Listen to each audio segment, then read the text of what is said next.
नमस्कार। आप देख रहे हैं एबीपी स्पोर्ट्स लाइव और एबीपी लाइव। मेरा नाम है अमित शाह और आज इस वर्चुअल मीटिंग में हमारे साथ बड़े इंटरेस्टिंग शख्स मैं कहूंगा और Olympian bronze medalist, hockey world cup winner हमारे साथ यहाँ पर जुड़े हैं पाकिस्तान से। और फिलहाल पाकिस्तान हॉकी टीम के कोच ताहिर जमान हमारे साथ यहाँ पर मौजूद। Welcome to our digital platform sir. जी बहुत शुक्रिया। ताहिर सर, बहुत तमाम सवाल हैं और जब आपसे बात करने का हमारे पास वो आया तो हमने सोचा कि आपसे जब बातचीत करेंगे तो पाकिस्तान हॉकी पर जो हमारे सवालात हैं, इस पे कुछ एक्सपर्ट से भी मैंने बात करी। आपसे जब बातचीत करने की बात आई तो मैंने कुछ उन लोगों से, चुनिंदा लोगों से बात करी जिन्होंने पाकिस्तान में जाकर हॉकी को कवर किया है। उन्होंने वो कहानियां आपके बारे में, चाहे वो फिर आपके बाद सुहेल अब्बास आए हों, उनके बारे में वो तमाम चीजें देखी हैं। बट सबसे पहले सर मैं यही शुरुआत करना चाहूंगा, तमाम जो टूर्नामेंट अभी नई जिम्मेदारी आपके ऊपर आई है, कप्तानी के बाद अब कोचिंग। जब आप कप्तान थे टीम के, बहुत उपलब्धियां हासिल करी हैं, बट अब कोचिंग में पाकिस्तान हॉकी टीम में बहुत बदलाव आ चुके हैं।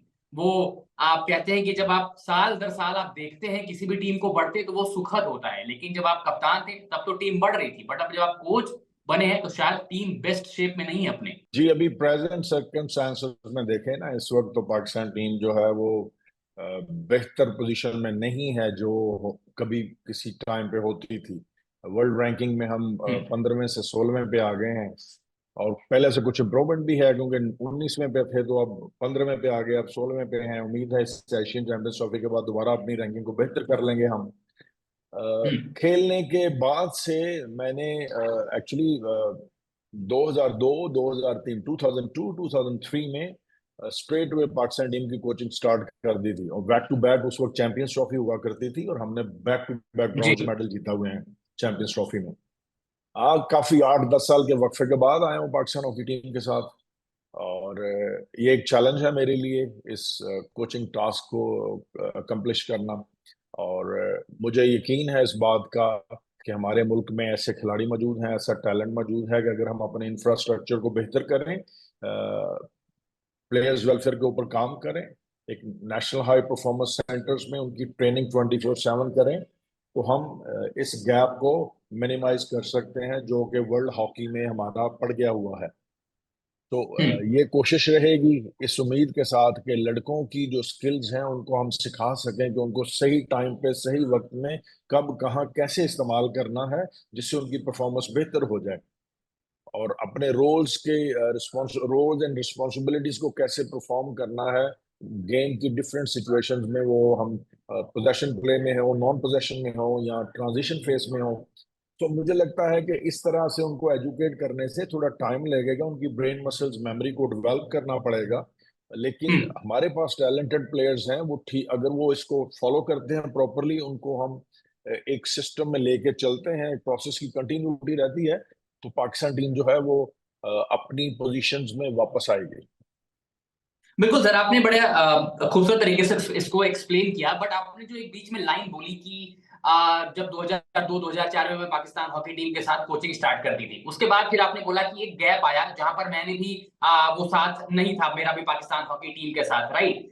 मैं यही जानना चाहता हूँ, वो जो एक ब्रेक आया है आपके साथ आया, वो जो तमाम पुराने हॉकी के बड़े खिलाड़ी थे पाकिस्तान का, जो वर्ल्ड हॉकी में पाकिस्तान का दबदबा हुआ करता था कि पाकिस्तान से जिसका भी मैच है, मतलब सामने वाली टीमें कांपती थी कि एक वक्त पे कि नहीं, पाकिस्तान की हॉकी टीम है, मजबूत हॉकी टीम है। वो उसका एक कारण क्या है कि वो जो पुराने खिलाड़ी थे, क्या वो हॉकी सर्कल से दूर हो गए? क्यों उनकी इन्वॉल्वमेंट उतना ज्यादा नहीं है? मैंने हाल ही में अभी विजय लोकपल्ली सर से बात करी, बड़े मशहूर राइटर हैं, उन्होंने बड़े क्लोज तरीके से फॉलो किया है, आपने जरूर उनसे बातचीत करी होगी। तो उन्होंने जी उन्होंने जी। बोला कि ये सवाल जरूर है कि वो क्या जो पुराने खिलाड़ी हैं उनकी इन्वॉल्वमेंट क्या पाकिस्तान हॉकी में नहीं है। और पहले जैसे बताया कि जो एक मेन रीजन था कि पहले जब हॉकी प्लेयर्स खेलते थे, अपने देश को रिप्रेजेंट करते थे, तो पीआईए एयरलाइन की तरफ से नौकरियां मिलती थी। अभी बैंक का उन्होंने नाम लिया, जिक्र किया कि ये तमाम फैसिलिटीज होती थी। क्या आज की डेट जी में जी। वो जूनियर हॉकी नहीं है? क्या आज की डेट में वो फैसिलिटीज नहीं है? क्या वो इंफ्रास्ट्रक्चर नहीं है? खिलाड़ियों को वो सपोर्ट नहीं है? मैं इसको दो तीन चीजों को रिफ्लेक्ट करके सम अप करने की कोशिश करता हूँ। आपका क्वेश्चन बड़ा वैलिड है एक्चुअली। पहले जब हम लोग हॉकी खेलते थे तो उस वक्त डिपार्टमेंटल लेवल के ऊपर हॉकी होती थी, नेशनल चैंपियनशिप। जब मैं हम्म, डिपार्टमेंट्स की बात कर रहा हूँ तो national bank, PIA, custom, police, army, ये सारे डिपार्टमेंट्स होते थे जो ट्रू आपको सर। एक अच्छा हॉकी प्लेयर होने की वजह से एक रेगुलर जॉब ऑफर करते थे। जी। अब एक बंदे ने बीबीए करके या एमबीए करके भी जॉब लेनी है, तो जितने पैसे वो एमबीए करने के बाद किसी जॉब से अर्न कर सकता था, पाकिस्तान में एक प्लेयर को अच्छा खिलाड़ी बनने के बाद एक डिपार्टमेंट से उतने पैसे मिलते थे कि वो अपने घर के मामला चलाता। वो हम्म। डिपार्टमेंटल हॉकी हमने खत्म कर दी, डिपार्टमेंट बंद हो गए, डाउन साइजिंग हुई, जो भी हुआ।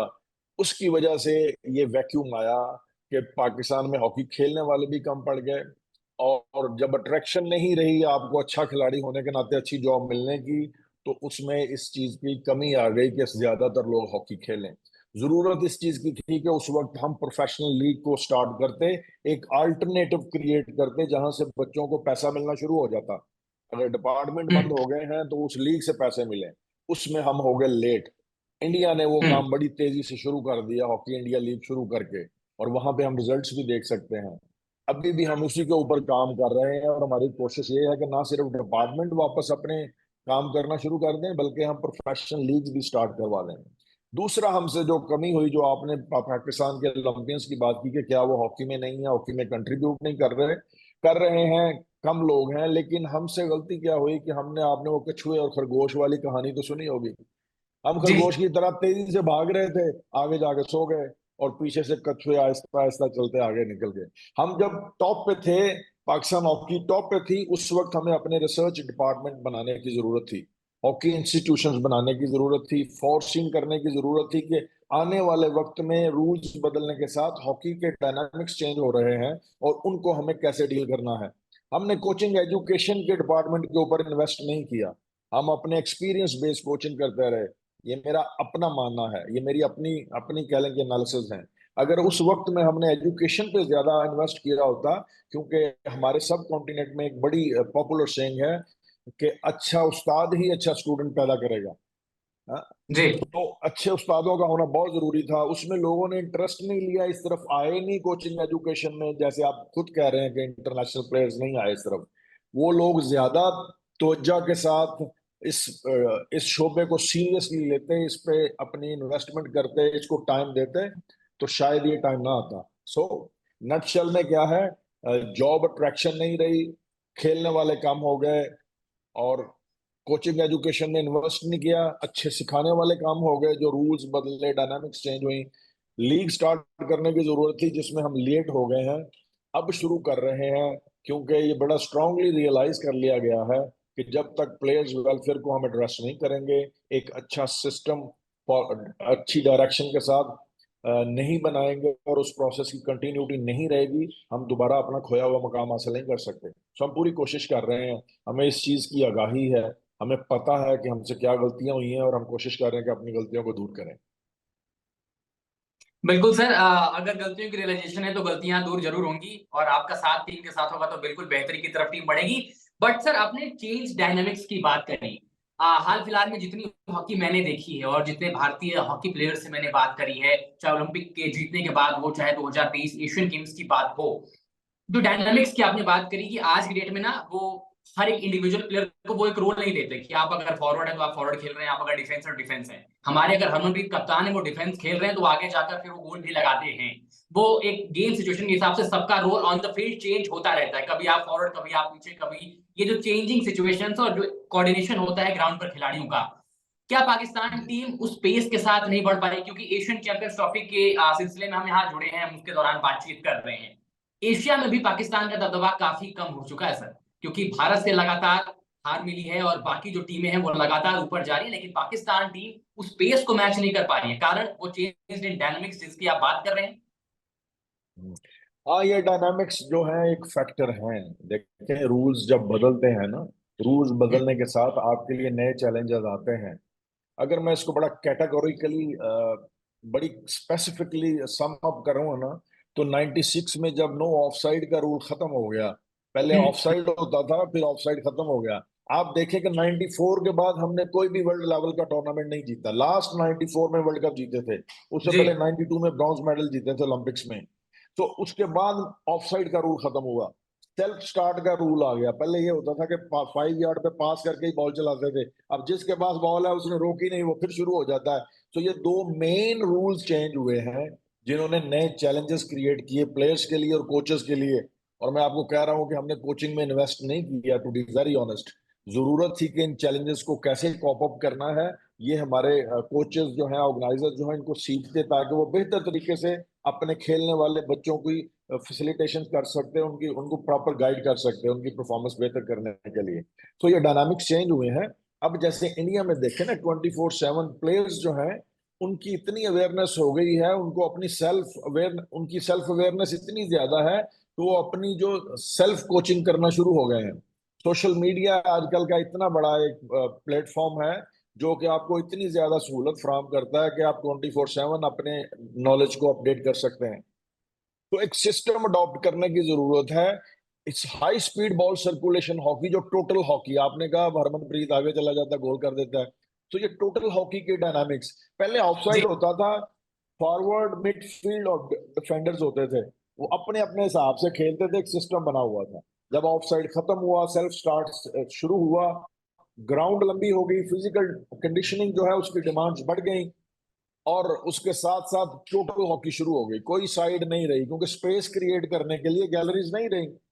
तो ये टोटल हॉकी के जो डायनामिक्स बदलने हैं ना, उनको अडॉप्ट करने की जरूरत थी। जाहिरा, कोई अच्छा उस्ताद सीखेगा तो फिर खिलाड़ियों को अच्छा सिखाएगा और फिर ही चीजें बेहतर होंगी। और बिल्कुल सर। हम कोशिश कर रहे हैं, जैसे मैंने कहा कि कोताहियां हुई हैं, लेकिन अब हमें इस चीज का अंदाजा है, हमें एहसास है कि रिजल्ट्स को बदलने के लिए हमें अपने आप को बदलना होगा, and that's what we are trying to do इंशाल्लाह। बट वी आर होपफुल के जो हमारे बच्चे हैं वो बड़े टैलेंटेड हैं, वो चीजों को बेहतर कर लेंगे तेजी से। बिल्कुल सर, बस आखिरी सवाल आपसे। बातचीत और लंबी हो सकती थी क्योंकि हॉकी स्पोर्ट बड़ा पसंद है। हम सब हॉकी देखना बड़ा पसंद करते हैं, बट समय कम है। और आखिरी सवाल से मैं यही पूछना चाहूंगा, एशियन चैंपियंस ट्रॉफी नई रिस्पॉन्सिबिलिटी आपके कंधों पर दी गई है, और जब आपने पाकिस्तान टीम को लीड किया था एज कैप्टन तब बहुत उपलब्धियां थी, बट अब कोच के तौर पर भी वो उपलब्धियां आप हासिल करना चाहेंगे। और भारत की परफॉर्मेंस पर हॉकी के आपका क्या स्टेटमेंट होगा? पिछले 2 ओलंपिक से back to back bronze medal, और कुछ ओलंपिक्स के पहले 2012 हमारे लिए भी अच्छा नहीं गया, 2016 में हमने थोड़ी वापसी करी, बट अब जो हमारे हॉकी के डायनामिक्स हैं शानदार। दोनों सवाल के जवाब सर आपसे मैं चाहता हूँ। पहला तो भारत की हॉकी पे बात कर लेते हैं। आई जी। Think they are in very right direction from last few years, इसमें कोई शक नहीं है। मुझे कोई इसमें नहीं है, हमारे हमसाया ममालिक है, भाई जैसा मुल्क है हमारे। मैं जहां भी ये बात करता हूँ कहता हूँ कि डोमेस्टिक जो हॉकी की एक्टिविटीज इंडिया में हो रही हैं वो शायद दुनिया में कहीं कम हो रही हूँ। सो एक उन्होंने सिस्टम को अडॉप्ट कर लिया है और उस सिस्टम में प्रोसेस की कंटिन्यूटी पे हैं। जिस तरह साई और हॉकी इंडिया मिलके काम कर रहे हैं, I think it is a very very very effective combination, जो हम्म। कंबाइंड एफर्ट है इन दोनों की। और यही वजह है कि आज वो back to back bronze medal जीत सके ओलंपिक्स में। उन्होंने सफर तय किया है। 12 सालों से, 14 सालों से मैं देख रहा हूँ कि फॉरेन कोचेज हैं, foreign physical strength and conditioning experts हैं, वीडियो एनालाइजर हैं, सारे तो एक सिस्टम को लेके चल रहे हैं। उसके साथ साथ उन्होंने अब अपने लोकल कोचेस को भी ट्रेन कर लिया है। I am quite aware about that. तो एक सिस्टम की कंटिन्यूटी जो है प्रोसेस को लेकर जो चलते रहे हैं, यही एक की फैक्टर है इंडिया हॉकी की परफॉर्मेंस का जो आज हम देख रहे हैं। हमारा और इंडिया का मैच एशियन चैंपियंस ट्रॉफी में, टू बी ऑनेस्ट, बहुत ज्यादा इसके मतलब मैं बोल नहीं सकता, लेकिन मैंने पहले भी कहा है कि हम कुछ टैक्टिक्स को इस्तेमाल करने की कोशिश करेंगे जो थोड़ी सी मुश्किल पैदा करें इंडियन टीम के लिए। ऑन पेपर, ऑन रैंकिंग, मुकाबला रियलिस्टिक नहीं है, लेकिन मैं फिर भी जानता हूँ, समझता हूँ कि हमारे लड़कों में बड़ा टैलेंट है। अगर वो टैक्टिक्स अच्छी तरह से फॉलो कर लेंगे तो वो बड़े अनप्रडिक्टेबल हैं, वो मैच को मुश्किल बना सकते हैं इंडिया के लिए, और अल्टीमेटली हमारी फेवर में भी जा सकता है। मैं हाइपोथेटिकली बात नहीं कर रहा, लेकिन फिर भी मैं ये कहूंगा इट इज येट टू सी। हम ऑप्टिमिस्टिक हैं कि ये जो मैच है पाकिस्तान इंडिया का अच्छे तरीके से खेला जाए, अच्छा हॉकी का डिस्प्ले हो और एक अच्छी एग्जाम्पल क्रिएट की जाए। रैशनल हॉकी ना हो, सॉफ्ट और स्मूथ हॉकी हो। जो आखिर में हकदार है अच्छी हॉकी खेल के जीत जाएगा तो जीत जाएगा, हमें कोई इतराज नहीं है। जी बिल्कुल सर, बहुत बहुत शुक्रिया हमारे साथ जुड़ने के लिए सर, और अपना कीमती वक्त देने के लिए हमें टूर्नामेंट के बीच में, and wish you the best sir. Thank you very much, thank you very much.